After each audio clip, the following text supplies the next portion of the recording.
Say good morning. I'm Sarah Cole, Chair of the Ulster Society YPG, and I just wanted to welcome you to the first of our webinars, which with the focus on mental health and well-being and resilience. So I suppose the idea for this came up when we realised that the lockdown measures were going to continue, that a lot of our members were going to be working from home for a lot longer than we first envisaged, and we just wanted to put something on to support people in kind of building, maintaining resilience, sort of techniques for looking after your mental health and looking out for yourself while we're in, miserable long January. But here, we're almost halfway through, so we're doing okay.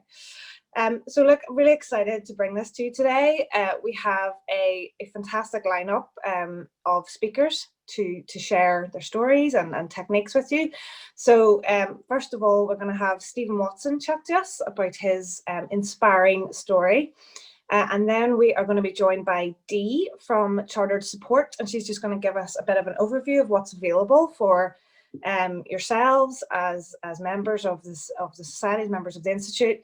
And then finally, we're going to be joined by Elizabeth, who's zooming in all the way from the States, but is normally of Flow Studio in Belfast, and she's going to take us through some meditations or some techniques and meditations for sort of managing stress and building resilience. So really looking forward to it.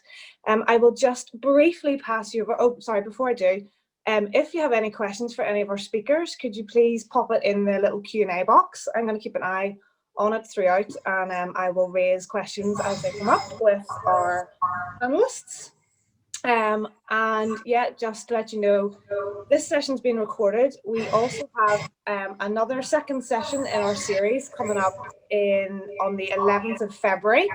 So hopefully details will be coming out about that. And we're going to be joined by Orla Smith from Cafe O as our speaker to start. And we will also have Elizabeth will be joining us again for that to take us through a second session. So great lineup today and great lineup in next month. So hopefully you can join. I will now pass you over to Barbara of Van Rath, who are our sponsors today and have made this possible. So thank you very much, Barbara, and pass over to you to say hi. Thanks very much, Sarah, and thank you very much everybody for joining us this morning. We're delighted to be partnering with the Chartered Accountants Ulster Society once again for this wellbeing webinar. 2020, what a year. So with these restrictions obviously being tougher than ever, what a start to 2021. So what a great event. And for those of you who are struggling with working from home, or like myself, suffering from the January blues, I hope you enjoy this morning. I'm very much looking forward to hearing from our speakers today, Stephen and Elizabeth, and getting some tips to really help build out our resilience in these tougher times. Van Rath are very much fully operational. We're all working from home, so if anybody would like any career advice or would like a chat about in terms of sort of where their career is going to make sure you're still on track, or is looking for a new role, very much give us a call, drop us an email. We'll probably will have a Zoom with you, and very much here to listen and to help if anybody would like a chat. But enjoy this morning. What a lovely start to the day, and hopefully I'll see you all again on the 11th. Thanks, Sarah, and look forward to today. Thank you. Perfect. Thanks, Barbara. So I would like to invite Stephen to switch on your camera and join us, and I will just let you crack on with your story, and if we have any questions come through, I'll catch you at the end. No problem at all. Thank you very much. Good morning. Good morning to everyone. I was delighted to hear so many people had signed up for this webinar today. I didn't know whether it was everyone was bored or everyone thought there was breakfast as well. I'm not sure, but listen, I'm delighted to talk to you today. Welcome to my office, which has been my sporting HQ for the last 9 or 10 months since the lockdown back in March. I haven't been back in the BBC building since we were all sent working from home. We've had very few people back in Broadcasting House. We kind of saw the lockdown coming a little bit, so straight after my last golf trip to Florida, to America, last March. I was basically put into lockdown, and I had facilities very quickly put into the house before we were all closed down. So next door there's a full green screen in one room where we've been able to record programs and make it look like I've actually been standing in the studio in Belfast. And then the conservatory then has been basically turned into a BBC Newsline studio. I'm sure many of you watch BBC Newsline, and you've seen my back garden, which at the start of lockdown was nothing short of a disgrace. And I got so much abuse on social media and from my friends saying, listen, look at the state of your back garden, look at the state of your fence, could you at least get it painted? So I got someone in to paint the fence, and my uncle owns a garden centre, and I thought, listen, I better make an effort here. So I'm not green fingered at all. It was my uncle and my cousin I sent to put a few plants in the background. So I do get quite a lot of comments from people saying, oh, what are those flowers in the background? Are they all real? Not all of them are real. There are some artificial ones there too. So as the seasons have progressed, I thought I'd put a pumpkin up for Halloween and a Christmas tree up just before in December time, because I thought at least it's some way of giving some people a little bit of something different to look at, and at least we can have a little bit of positivity too. It seems to have gone down quite well. So there are little bits of sporting memorabilia in the background as well, as you can probably see here. Today I say this is my office where I keep some memorabilia. That is a David Beckham shirt, and I'm a Liverpool supporter. But at a sporting auction one evening, when there was a little too much alcohol taken, I bought a David Beckham shirt, so I have that there as a reminder every time when we're allowed to go back to dinners and events like this, not to buy any sporting memorabilia. So it's been a challenge, like everyone, working from home. Recording voiceovers when the neighbour's dog is barking or someone comes to the front door. I was presenting Newsline just before Christmas, and the front doorbell went 3 times about 5 minutes before I was meant to go live, and I thought I'd better go and make an effort to answer the door because in case it was urgent. So I took my talk back off, took my microphone off, and headed out to the door, only to find it was my neighbour bringing me a bit of birthday cake. So I said, listen, I gotta go. I gotta run back in for to present BBC Newsline. But we have tried, even without a lot of sport being on, to create a lot of programming and content to give people something to watch, to make sure we can try and entertain people as best we can. So with the green screen setup, we made a series of rerun programs looking back at a lot of our famous sporting moments. And as I say, turning the conservatory into the Newsline studio, I've been able to present the sport within the news every night. I, like all of you, had a great year planned last year.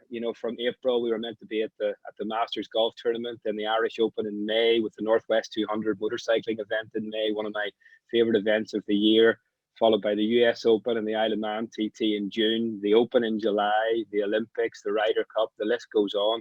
And all of those things went by the wayside. And we had some sport reintroduced towards the tail end of the year from the summer on, and it was a real privilege to be allowed to go to those sporting events and report from those sporting events. And naturally, the viewing figures for those events have been really high this year or last year, because there's been very little else to watch on television. So from that point of view, it was nice to be able to get involved in some sport. We're obviously back in lockdown now, and sadly, there's not much sport to report on, but again, we're trying to create content to keep people entertained.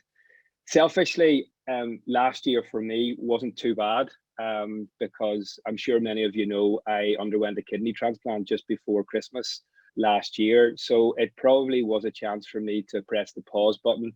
And albeit we've still been really busy in work last year, I was able to. I wasn't flying all over the place and running around like a mad thing the way I normally do. So it was nice to be able to take time to let my new kidney probably settle in. And I've been exercising a lot, walk every morning, apart from this morning, of course, to try and keep the fitness levels up. I find it's also good for your mental health as well. It gives you a good chance to be out there on your own with your with your headphones in, listening to whatever your favorite music is, podcasts, and I find that really, really, really rewarding, and a good time to catch up with friends as well. I spend my life on the telephone chatting to friends and family, and talking to work colleagues. So it hasn't been too bad for me, albeit I did have to shield, and I'm pretty much shielding again at the moment. Obviously, having a kidney transplant, you're suppressed, so your system is pretty low, and it wouldn't be great if I contracted the COVID-19. So I've decided to keep myself pretty safe. I've really only been to see my mum and dad very infrequently. So I don't get seeing too many people at the moment, but it's all for the better good, to keep people safe, to keep ourselves safe. And like all of you, I'm just crossing my fingers that I can get the vaccine very soon. Having the kidney transplant, say just before last Christmas, was it was an event in my life which brought great relief, I have to say. I had my first kidney transplant when I was a teenager, back in 1990. So I got almost 30 years out of my first transplant. My dad gave me my first kidney. And when he donated a kidney to me back then, donating a kidney from a live recipient was quite a new thing. And it's commonplace now, but back then it was quite new for a family member to donate to their son or daughter. And it was, it obviously was a life-saving operation for me. I had the guts of 30 great years living my life to the full. Probably, as my dad would say, burning the candle at both ends, but I had a second chance at it, so I wasn't going to let it pass me by. And then a few years ago, my kidney started to fail.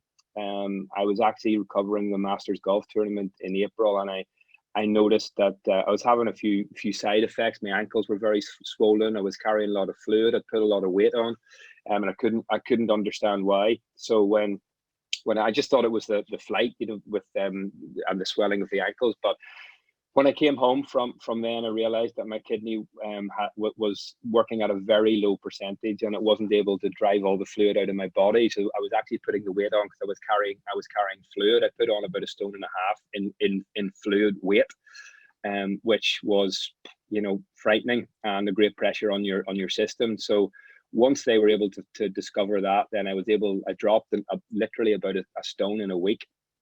And removed all the fluid from my body. But sadly, with my kidney only working at about 5 or 6 or 7%, I had to go back on kidney dialysis, which I'd had 30 years ago for a short time. So it wasn't a wonderful experience, but I was determined. I suppose a bit like the situation we're in now. I tried to make the best of a depressing situation. So I had to have dialysis at the start 3 times a week, and then 4 times a week, 5 hours at a time. So I would leave the house at around 6:15, 6:30 in the morning, have dialysis from roughly 7:30 to 12:30, and then back out again about 1 o'clock, 4 times a week. And I was determined that the dialysis wasn't going to stop me working, and I was determined to prove that you could continue to lead as normal a life as possible. But even when you were on kidney dialysis. So I did continue to work for those couple of years. The team at the Belfast City Hospital were fantastic and able to organise me dialysis all over the place. I had dialysis at the Isle of Man TT. I had it in France for the Ryder Cup. I had it in Georgia for the Masters, and England, Scotland, many other places, and just tried to build the dialysis around my working day, which was a challenge, I have to say, and probably with hindsight, I pushed myself a little bit too hard, but it was something that I wanted to do. And I then got the news that someone anonymous had come forward to donate a kidney to me, which was absolutely mind-blowing. I was a 1 in a million chance. I was very, very hard to match. Someone with a second transplant becomes what they call highly sensitized, and it's difficult to get a match. So I was so fortunate to get a match after about a year and a half, and then, as I say, underwent my transplant before last Christmas. When I was on dialysis, I was persuaded by the hospital and reluctantly to do an interview for the Stephen Nolan show to try and raise awareness about kidney donation. And I was very reticent to do it because I didn't really want to come across that I was canvassing to try and find a kidney for me. And it was more to try, I was just worried that it would come across that way. So I tried to highlight the situation about all of the people that are on dialysis waiting for kidneys, and to try and highlight how kidney donation has changed, certainly in the last 30 years, but in particular in the last 10 years. Whereas my transplant, the live transplant back then, was a rare thing. As I say, now it's commonplace because the Belfast City Hospital have introduced what they call a sharing scheme. So it's not just your mum, your dad, your sister that can now donate to you. It's basically anyone and who can donate a kidney. And within that live sharing scheme, someone can come forward and offer to donate you a kidney. If that doesn't match you, then it goes into the pool, into the sharing scheme. And when a kidney becomes available in that pool for you, then that person donates to the other person. So it's completely and utterly revolutionized kidney transplantation in Belfast. Belfast now do more transplants, live transplants per head of population than anywhere else in the world. And after telling my story on the Nolan show, the doctors in the hospital, consultants wanted me to do it because they thought it would make a big difference to the transplant rate. I have to say I was very skeptical, but I was completely humbled and blown away by the response that there was to that. And in the city hospital, they got over 150 people, which was incredible, coming forward, offering to donate a kidney. I mean, I don't mean to me, I mean just to a stranger. Not all of those people were suitable for, to donate kidneys, but a considerable number were. And it really hit home to me when I was actually in having my operation in Belfast City Hospital. I probably should have been in, a matter of days. These are really quite, I'm not going to say straightforward, but the transplant team are incredible and they turn people around in and out of hospital very quickly. I had a lot of complications with mine. I ended up in hospital for 6 weeks and had to be opened up about 5 or 6 times to have the transplant kind of reconnected and redone. But it eventually worked, thank goodness. So when I was walking around level 11, where all the transplants take place, another patient approached me and said, "Look, hello, my name's Brian. I just wanted to introduce myself and let you know that I donated a kidney last week." I said, "Oh, that's incredible." He said, "No, but I want to let you know why I donated the kidney."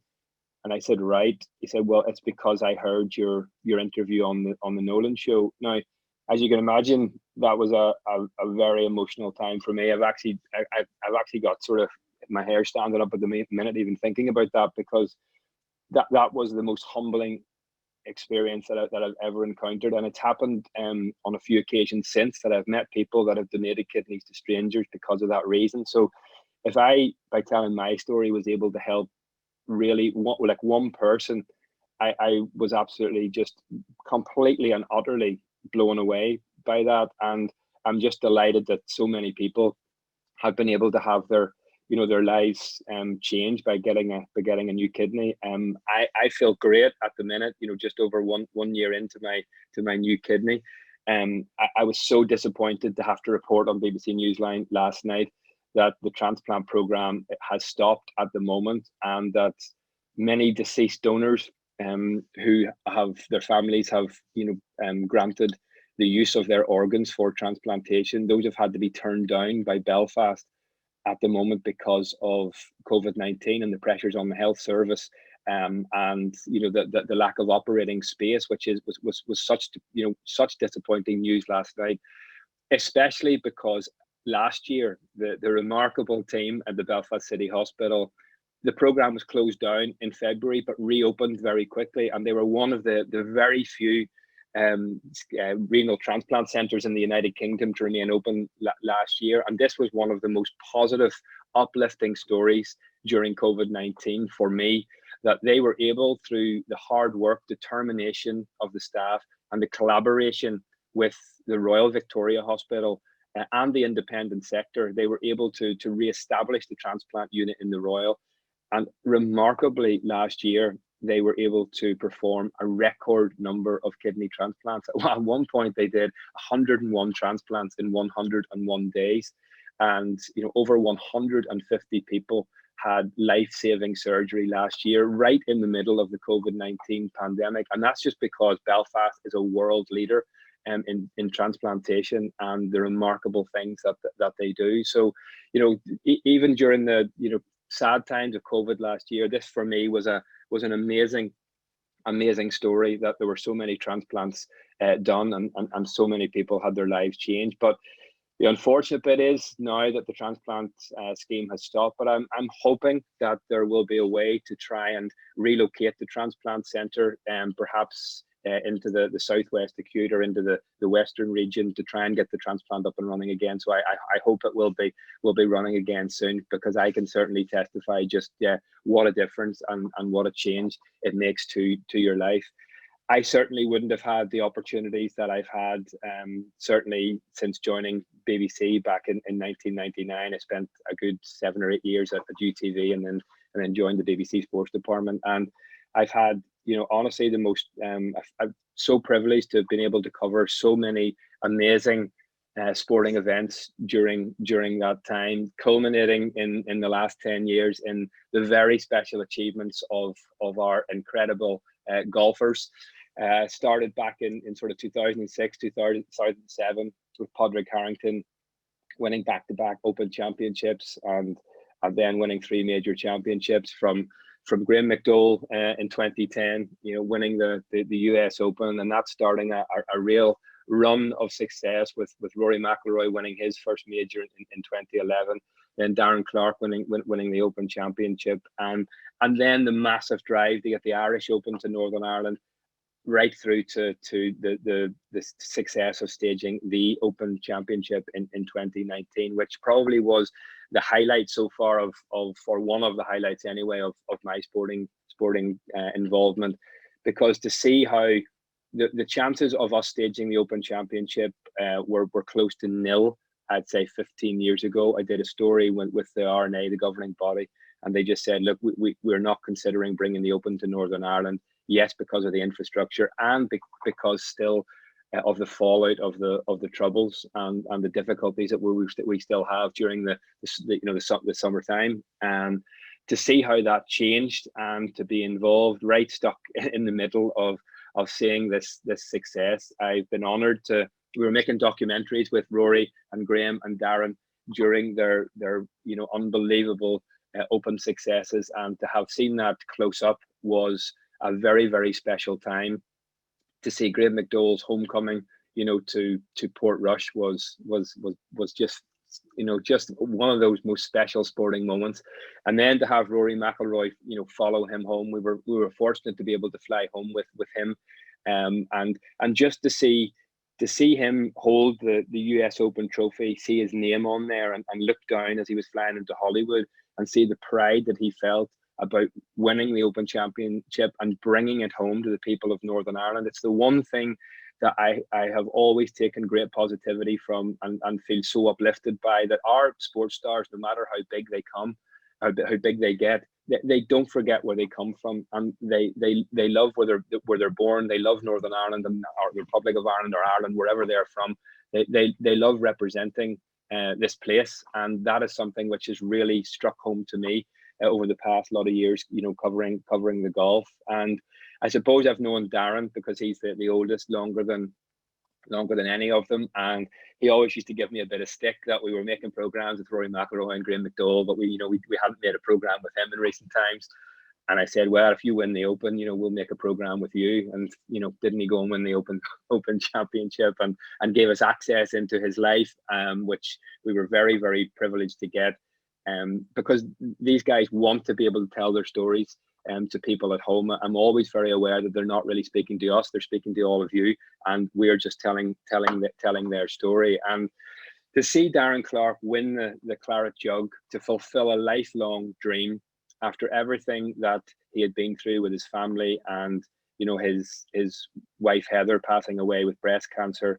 A few years before that, to win that Claret Jug and bring it home and see it firsthand of him walk through his own front door and present that trophy to his two boys was one of the most inspiring things that I think I've ever seen in sport. So I hope you don't mind, hopefully, by sharing some of those sporting memories. They're great things to reflect on.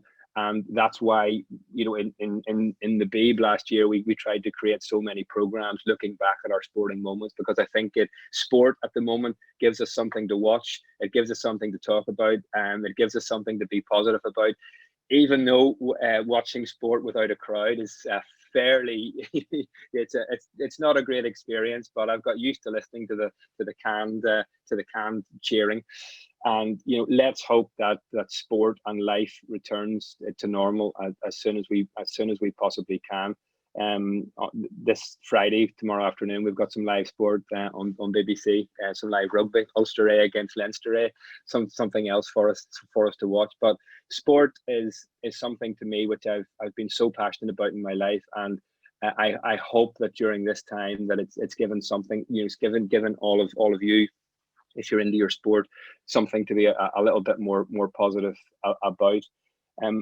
I am also very proud. I hope you don't mind me just mentioning, as I come towards the end of my chat, I'm a proud patron of the Northern Ireland Children's Kidney Fund, and I enjoy raising the profile of kidney donation and awareness of the importance of joining the organ donor register as much as I possibly can.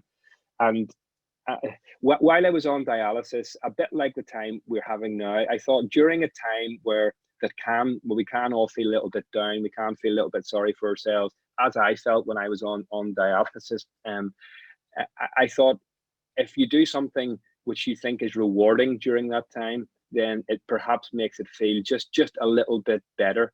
So while I was on dialysis, I spoke to Lady Mary Peters and realised she was involved with the AGNI charity. I've always had a great passion for older people, and I know that there was a service that they provided to try and talk to older people who are living on their own, who are perhaps lonely or who are not having a great time at the moment. So I joined that scheme and started chatting to one person at the start, and then built it up to to 2 or 3 people who I chat to, and I've kept those conversations going. And I don't think that those people that I enjoy chatting to on a weekly basis, they probably don't realize that I get as much out of those telephone calls as they do. I love chatting to them. It's proved to me the importance about staying connected, especially like times like this.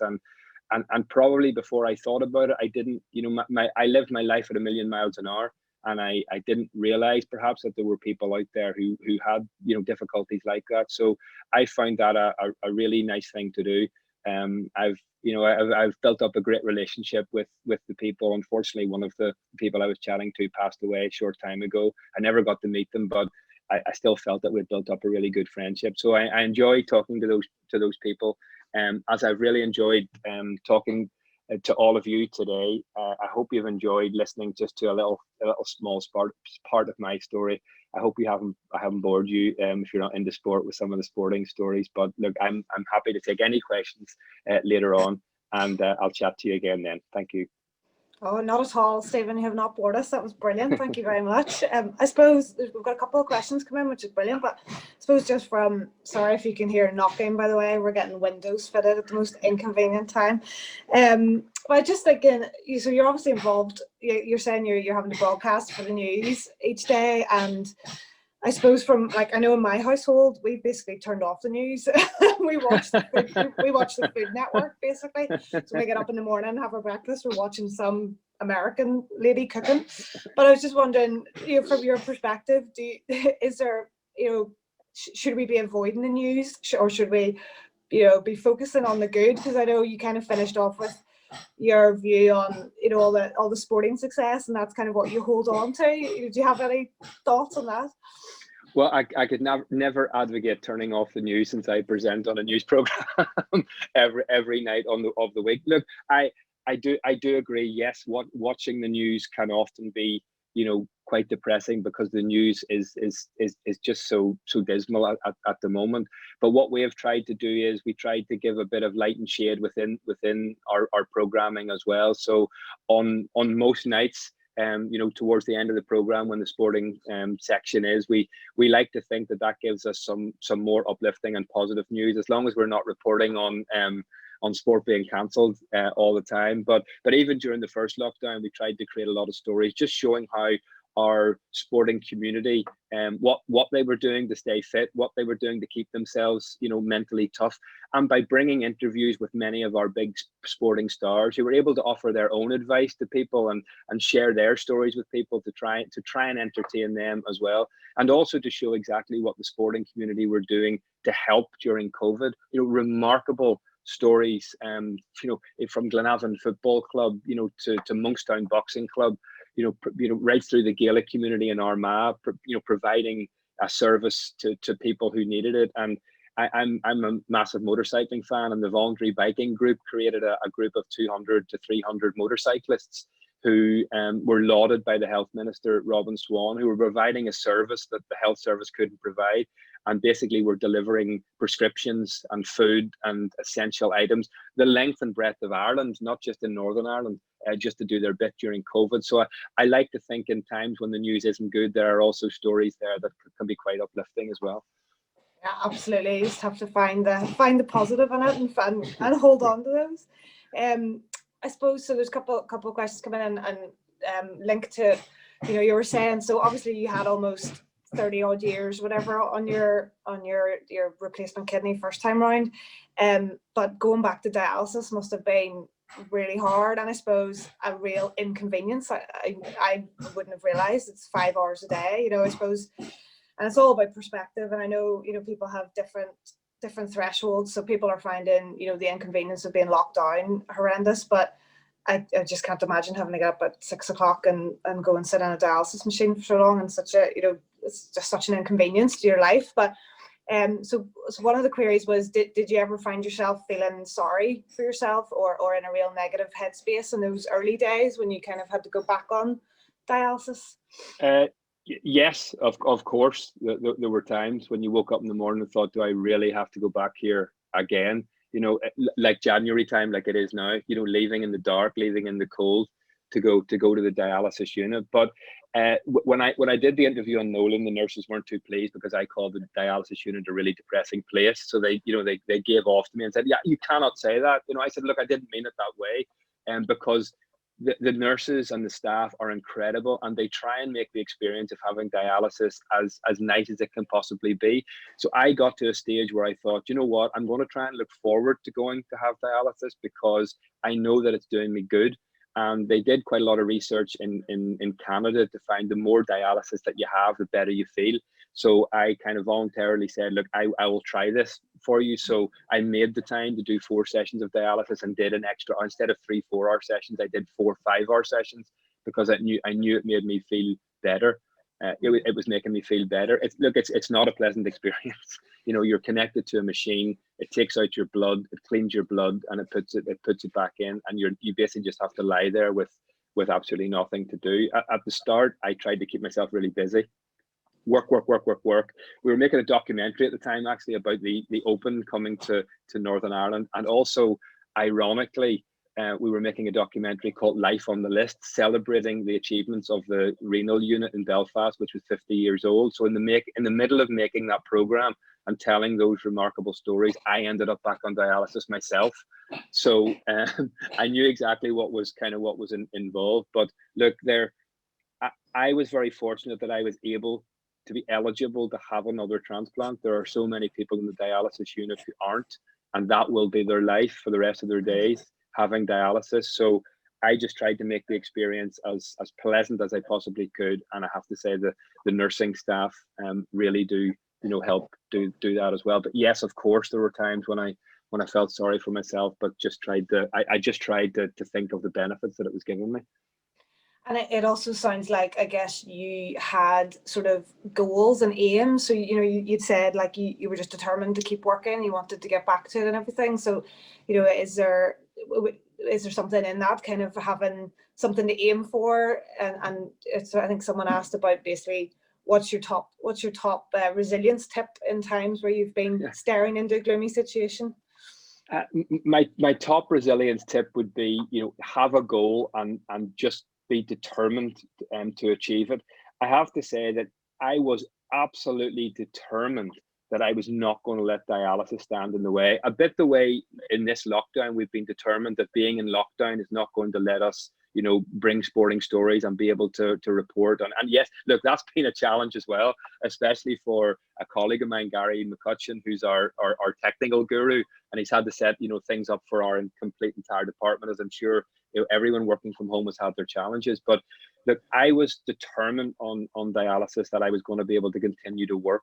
And it was pretty scary flying to America and to France and to Spain to try and have and to think that I was going to be so far away from the comfort of what I knew and the people I knew on the dialysis, because it's not a straightforward process getting plugged in. These needles go into tubes, fistulas within your arm, to take out your blood out to get it clean. So if you're that far from home and something went wrong, then then it wouldn't be a great thing. But I was determined just to say, look, let's do this, let's go for it, and I did it. And yes, at the Ryder Cup, on the Friday morning of the Ryder Cup, when the foursomes were heading out in Paris, I headed off for dialysis that morning at 6 o'clock in the morning to get back to the course. Same at the Masters, twice when I was in America. Same at the Open Championship when I was in Scotland. So yes, it was a challenge, but I think my top resilience tip would be, I was determined to go through dialysis and people would watch the sport on TV and not actually know that I was having it, until I told my story. So I achieved that for a considerable time. A lot of my colleagues didn't even know I was going through it either. So so that's what I was determined to do. Fab. And I suppose we can't let you go, Stephen, without asking some sport-related questions. So we have a few here. Let's see. So what has been your biggest pinch me moment in your sports journalism career? And have you met your hero during it? Yes, I have. Probably the pinch me moment would probably be the time when I met my sporting hero, and that was George Best. George wasn't particularly well at the time when I had the opportunity to work with him, but I walked into Windsor Park to be told that he was our pundit for the Northern Ireland Denmark game, and that was just an incredible experience. He was just sitting in the stand doing the Times crossword at the time, and for me to meet George Best was incredible, and to work with him actually during the match. Obviously, having a kidney transplant, you have to go to the toilet quite a lot. So I said, listen, I got to go to the toilet. And he went, but you're going to miss the goal. And I said, no, listen, don't worry. So I went to the toilet in the middle of the match, came back. And of course, David Healy had curled a spectacular goal past Peter Schmeichel into the net. And I was sitting going to the toilet and heard the crowd cheering. So ran back up and he said, he had a look and said, what did I tell you? So, and then said, you wouldn't go back and have another go. You might get another goal. So look, that was a pinch me moment working with George Best. There have been so many memorable sporting moments. Ollie Campbell, who was an Irish rugby player, was a massive hero of mine growing up, and he played in the early 1980s, and he was just, when I met him, I was shaking like a leaf, to be honest with you. And the third one was, I was obviously a big golf fan, loved Seve Ballesteros. And when I got the chance to interview Seve Ballesteros, it was a short interview, but it was just something that was really special. And one of the biggest sporting stories I was involved in was probably 2002 at the World Cup, when I was covering the Republic of Ireland at the World Cup, and Roy Keane was sent home from the World Cup, and to be able to get like a world exclusive interview with him at the airport before he headed home was something that I'll always look back. I'm actually sitting in the office, actually a picture of that interview happening with Roy Keane. I have it sitting beside my desk, because it just made it was the first time probably in my career that a story had made such an impact right across the world with sport. That was the first time I'd ever experienced that, and it was very special. We've had that quite a lot now with the remarkable talent that is Rory McIlroy. I'm so fortunate to have known him from a very young age, and to have the privilege of covering his sporting career. Every time we go to cover him can often be a pinch me moment. He's done so many special things. So those are just some of them. Brilliant. Well, look, Stephen, thank you so much. I think we probably have a couple more questions, but I think we need to move on, unfortunately, if we're going to meet our time limit here. But look, thank you. Hopefully you'll stay on and do some meditation with Elizabeth. Absolutely. I am going to pass if they haven't all now. fallen asleep already. I'm going to pass on to Dee now. So Dee, if you want to join us. Good morning, everybody. Wow, Stephen, very inspirational.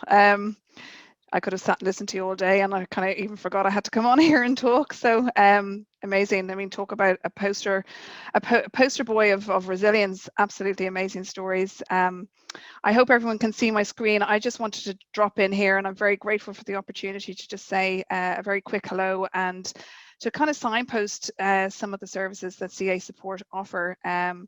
It's basically, in a nutshell, we offer emotional and practical support to every member and every student of Chartered Accountants of Ireland. And so these kind of stories, the kind of stories that Stephen's sharing this morning, they are obviously yours is an extreme example, but there's certainly obstacles that come along in life that blindside you, and that's what we're here for. We actually provide some practical and emotional support around these kind of things that can happen for people.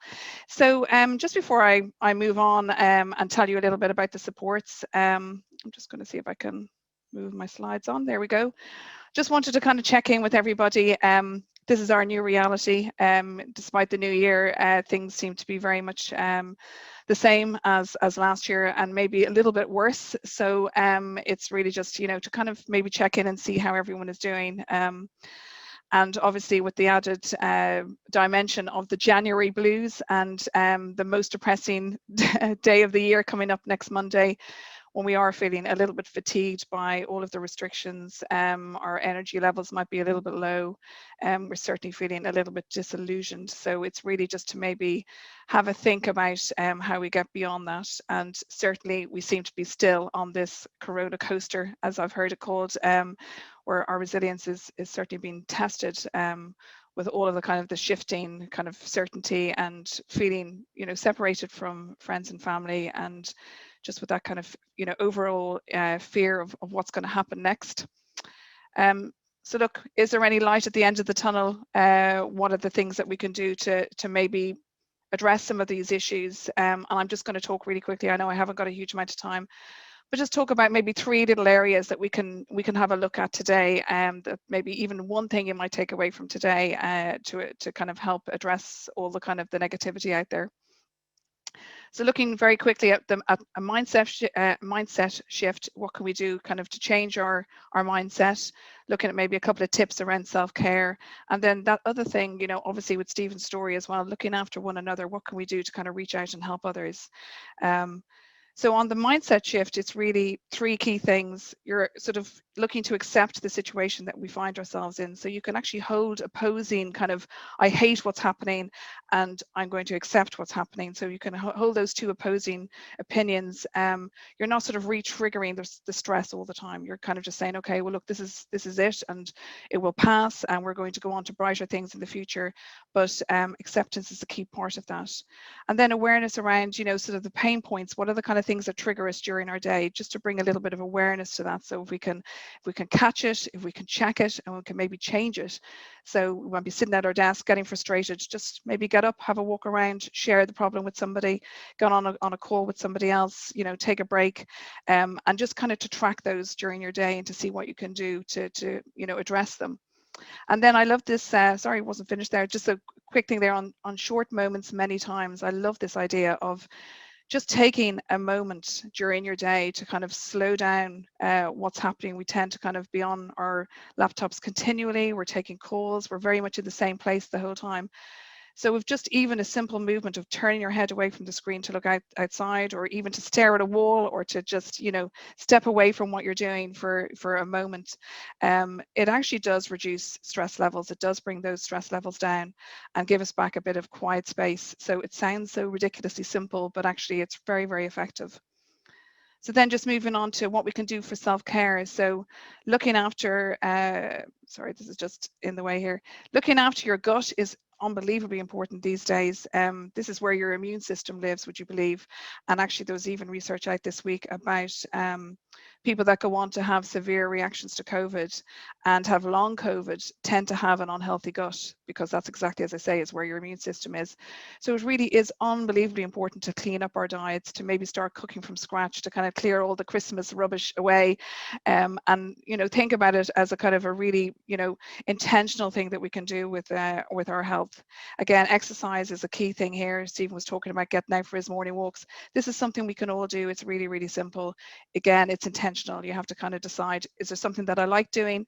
Can I put it into my day?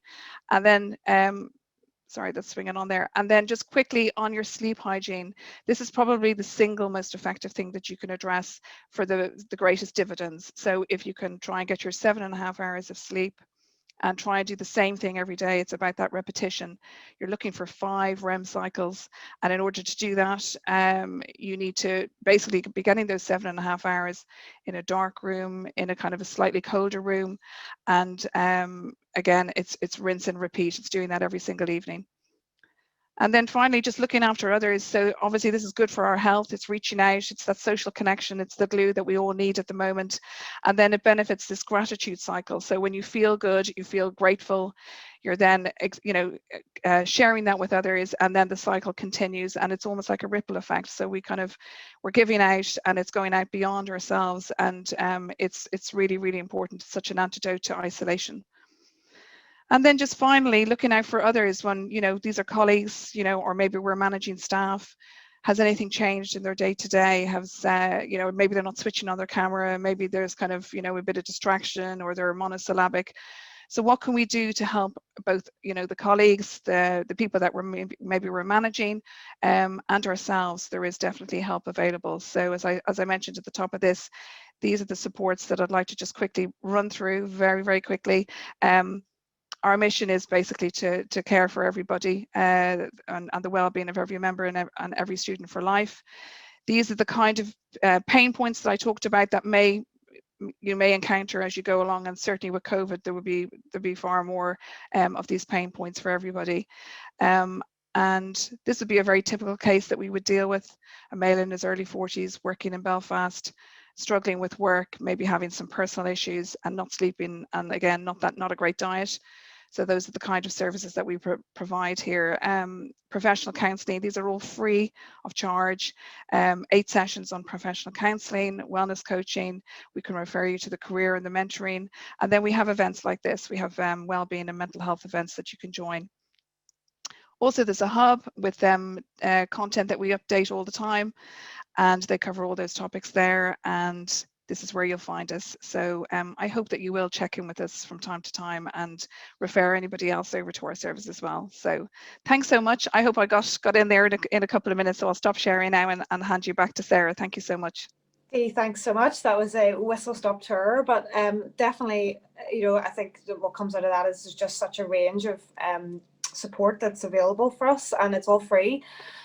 So look, if anyone wants to take advantage of it, we have the contact details there, and this is the session's being recorded, and we can send all that detail out. But no, thank you so much. I think just the one thing I noticed was the short moments. And I totally agree with that, because from the very start of lockdown, I have been absolutely disciplined about getting my dogs out for a walk every single morning, and it just sets me up for the morning. And then taking my time at lunch to do a workout or another walk or something, it just seems to break up my day and sort me out. So just something that resonates with me. So thank you so much, Dee. So finally, we're going to welcome our lovely, full of energy Elizabeth, and it's probably about 1 a.m. now where she is. But yeah, that's over to you, Elizabeth, to take us through. Hello, everyone. Thank you so much. Thank you so much for having me. Thank you to the Chartered Accountants. Thank you, Sarah, for the introduction, and Stephen and Dee before me for all the inspiration. For those of you who don't know me, my name's Elizabeth. I am the founder, the owner of Flow Studio, based in Belfast, broadcasting around the world. Not quite like you, Stephen, but I'm also a senior yoga teacher and meditation teacher, and I've been asked to offer you some loving encouragement to get going on a little bit of practice. And we've already heard some great suggestions this morning, starting with something as simple as a walk. But also what Dee said and Sarah picked up on was those short moments many times. And so I'm here just to give you a little bit of, again, some encouragement, some practical takeaways on perhaps making one of those short moments a little bit more impactful by bringing a little bit of meditation into it. So we're going to keep this short and sweet, and we're going to end with a little bit of practice. So bear with me, it will be worth it. But meditation's not a new trend. In fact, it's a very ancient trend, but it's not even new for us. We've been hearing about meditation and the impacts it can have for a long time, and it's becoming more and more prevalent as things become a little tougher. I mean, January's tough at the best of times, but this is completely unique and one that I think really, if anything, should inspire us to get going and do what we can do to look after ourselves. What is cool is that we are getting some of our scientists and our doctors in the West are beginning to look at meditation and can begin to tell us some of the real impacts that it has on our mind and our body. And what's not to be trendy about this? So a little bit of meditation many times a day can help reduce our stress and anxiety. This is just a few of the proven impacts. Can increase our productivity, can help us to be more present, more calm, more content in our day-to-day lives through the good, the bad, the sometimes ugly. It's part of life, and meditation can help us ride those waves a little smoother. And wait a second, a little bit of meditation can even improve our love lives? Sign me up. Why isn't everybody in the world doing this? Well, some of you, I'm sure, are having a little smile, a little smirk, and a little laugh because you have meditated. And you know that when we try to sit still, quiet our bodies, quiet our minds for 7 minutes, no distractions, no pods, no things, just getting down with what's going on in yourself and in your mind, we know that 7 minutes feels like 7 lifetimes. And not only that, but how on earth, literally, how on earth did sitting still become so sore? Knees aching, back, neck, and it's just even trying to sit still becomes so challenging. And then it's really easy to slide into that sort of talk of saying, I can't meditate. Well, nobody really can. Nobody's good at it. And that's the thing. So as I was trying to get going, especially in the really tougher times, to get going and give myself a little boot there to get going into some meditation, I turned to one of my favorite teachers, kind of one of our fathers of modern yoga and meditation, Patabi Joyce, and he has a really famous quote that says, practice, practice, and all things are coming.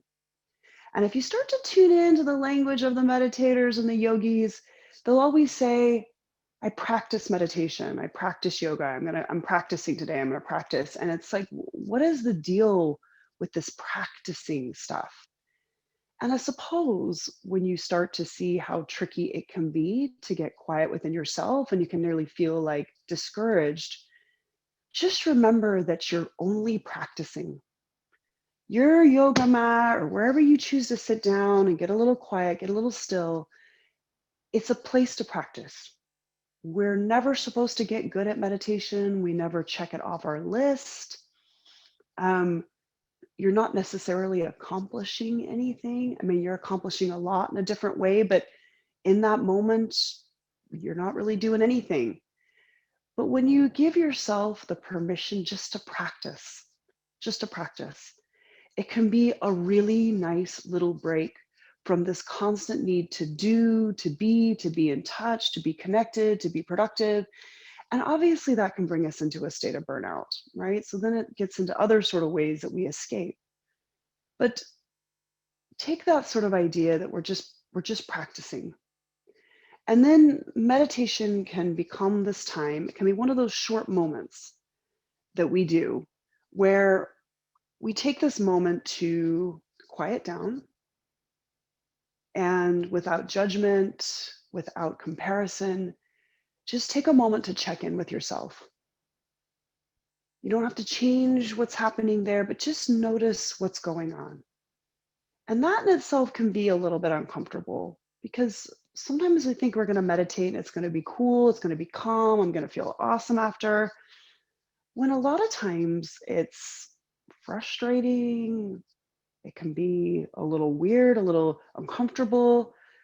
And sometimes checking out that internal landscape can be not that cute. In fact, it can be downright hard, or even feel those feelings of darkness.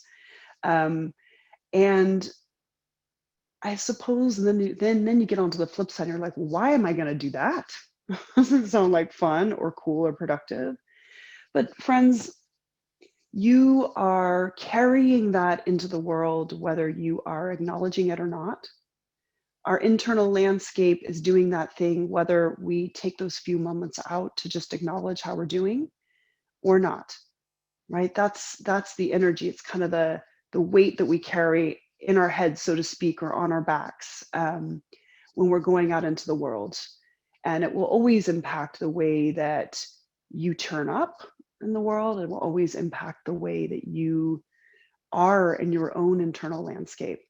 So again, back to Patabi Joyce, practice, practice, and all things are coming. So folks, I would like to conclude this little, hopefully this encouragement just to get you going with a little practice, a little bit of meditation. And you know, we can also get caught up in that thought of like, well, you know, I'm not ready to meditate, or I need to do the classes or the courses or the books or the apps or whatever it is. And I'm here to tell you that you do not. You simply need to sit still, find a seat that's comfortable for you. I'm obviously sitting on the floor here, but you don't need to sit on the floor. Sitting in a chair, sitting with your back against a couch, even lying down if that's the most comfortable place for you. Stop for a few moments, connect to your breath, and see what happens. And just try that for 5 minutes, and then it will become 7 minutes. And right now is the perfect time to get started on that practice. So without further ado, I invite you to find a nice cozy seat, whatever that is for you. If it's in your chair, go ahead and uncross your ankles, feet square on the earth. If you're happy enough to sit down, you can sit down, but just find a seat. We call this our seat in meditation talk. Find a seat that you can be somewhat comfortable in just for a few moments, folks, just for a few moments now. All right. If you are sitting in a chair, plant your feet firmly on the earth and start to scoot your bum back just to the back of the seat so you get that lovely support through the spine. Okay. Wherever you are, begin to drop down out of your thinking mind. You might even find that your eyes close a little bit, and that might be nice. So you can turn away from me, turn away from the glare of your screen, or just close your eyes to it. But start by dropping down out of your mind and feeling your sits bones, or that place that you connect to your chair, connect to the earth. And begin to feel the heaviness of your bones and the heaviness of your body. And then friends, use that foundation, that seat, to sit up tall, sit up proud. Take a little shoulder roll, draw those shoulder blades onto the back. And then you might even find that you're moving your head or your skull just ever so gently back in space. And you can start to feel as your head sits right on top of the spine. And friends, your back is strong. That is the true grit of the body, that your back is strong. And it enables your face to soften. It enables your chest and heart to be a little softer, more fluid with the breath. And it even allows your belly to be softer. Good. And now, friends, turn inward another layer. and simply notice your breath without changing anything, without doing anything. Just notice. Notice that full journey of your breath.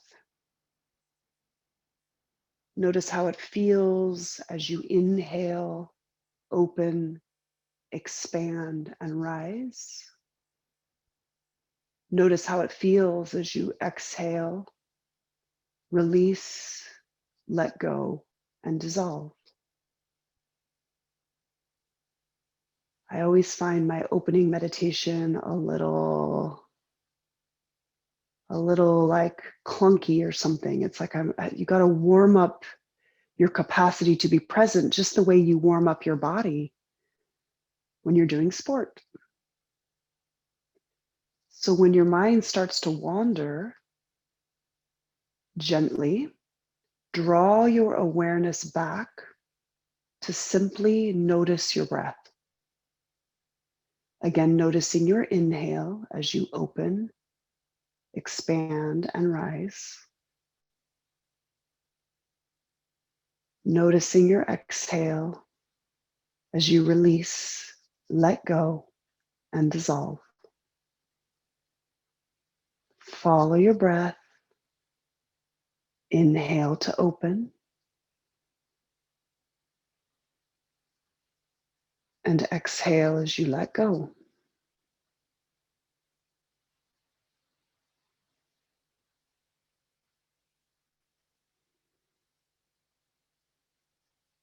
Let your breath anchor your awareness in this moment, this place, this body, this breath.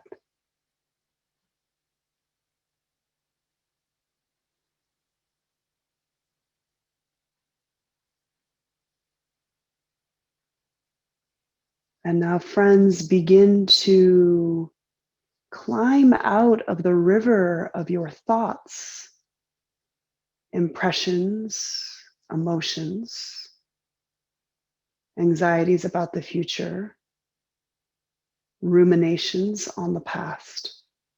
Begin to climb out of that river of thoughts and get up onto the riverbanks and just witness and watch as the contents of your mind flow by without getting involved, without having a conversation with any of it. Simply watch and notice. If it's important, it will be there at the end. But this is your opportunity to climb out of that river and watch it flow. Watch it go. Just take a moment with that.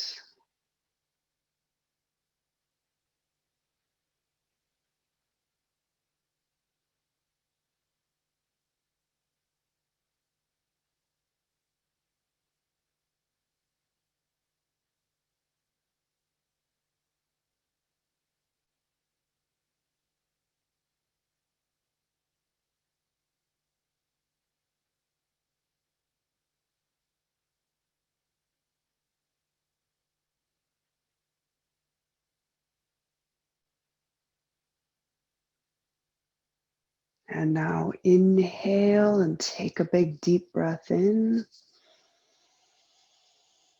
Exhale, let it go. Now start to use your breath to bring a little energy back into your body. When you want to increase energy, begin to take more breath in. And begin to make your breath cycles a little quicker. And now blink your eyes open, friends. There you go. That wasn't so bad, right? It's as simple and as tricky as that. Let's just close with one stretch altogether because you always need a little release after you've been sitting still. So this is just a real easy one. All cameras are off. So here we go, folks. Inhale, arms come up overhead, wherever you are sitting. And you can just grasp one wrist with your hand and gently draw the body to the side. Yes, yes, yes. Other side, folks. There you go. Good. Release your hands. You can bring your hands just to the back of your chair. Really gentle one. Lift your eyes, lift your heart. This is a really good one for text head, which I'm sure none of you have begun to develop with all this time not on our electronics. And release. Friends, thank you so much for joining me today. If you have any questions, if you want any tips or advice on just getting going, getting a little practice going, I would love to share it with you. And I look forward to seeing you next month. We'll take another little dive onto the mat for a little breath, a little meditation, a little stretch. Thanks again to everyone for making this happen. Thank you to Chartered Accountants of Northern Ireland. Thank you to Van Rath for sponsoring us. It's such a joy to come together to support each other in this way, to share, to inspire, to ignite. Thank you so much, Elizabeth. Thank you for that. Oh, you're That's welcome. fantastic. And thank you for staying up for us. And oh, hey, no problem. Feeling nice and calm. I had my little stretch at the end. And There I'm ready you to start go. today. So perfect. But yeah, Great. just want to say thank you to everyone for joining us today. I think it's been a really, really good session. I'm really looking forward to next month's. I know it's a really busy time for quite a lot of people. It's like crazy audit seasons, crazy tax season, but hopefully we were able to capture you for that little hour and a bit today. But yes, if there's any questions, Q&A for Elizabeth or for Dee, please pop it in. We will capture them and come back to you. Obviously, we've run out of time today. But yeah, thank you very much, and hopefully see you all on the 11th. Thank you. Bye.